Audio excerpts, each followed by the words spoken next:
Hello mga bebs, at may nabili nga ako sa online na itong insenso.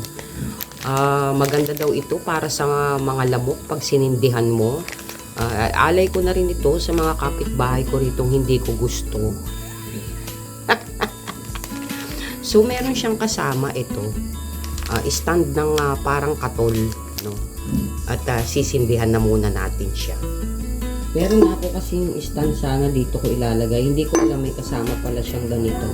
Stand ng nitong incense. So titignan natin kung mabango. Dahil itong in-order ko, lavender.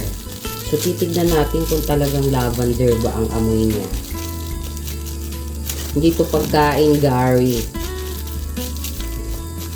Si Gary na laging epal. Amoy panis. Ito nga pala yung bago kong pulot na po sa mga bebs. Nasa gitna ng kalsada. Pinulot ko para siyang wala sa wisyo. Halos parang nasa gitna na siya at muntik na namin siyang madali. So ito ilalagay natin dito. So kailangan ko ng larga vista. At sisindihan natin siya. At ipagdadasal ko na nga ang mga kaluluwa ng mga kapitbahay ko na hindi ko gusto na sumalangit nawa ang kanilang kaluluwa kahit nandito pa sila sa lupa. Ganyan ang itsura niya mga bebs.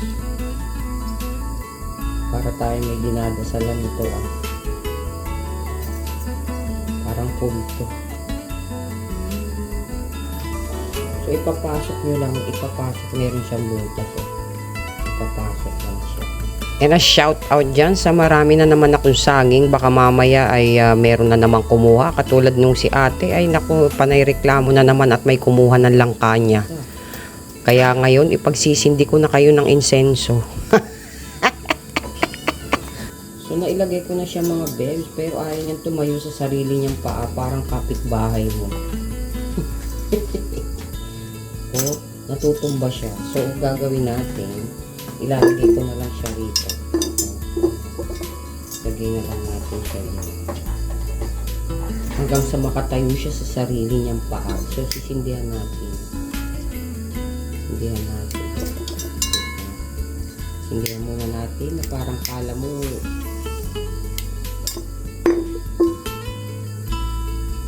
sindihan natin para tayo magsisindi ng watus.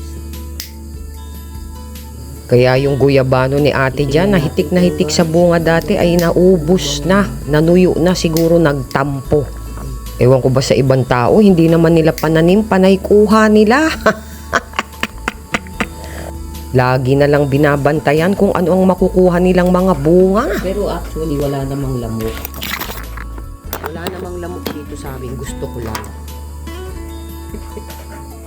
Gusto ko lang maglagay para mabango sa paligid.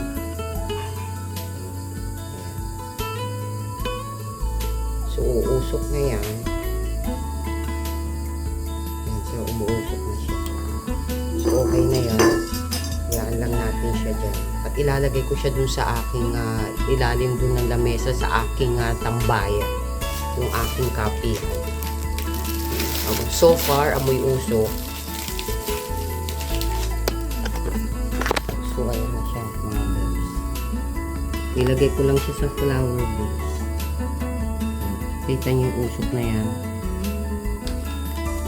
Aking tambayan, mga bebs. At ito, yung ating insenso. So, yun lang, mga bebs. At magandang gabi sa inyong lahat. At sumainyo ang kapayapaan ngayong gabi. Good night.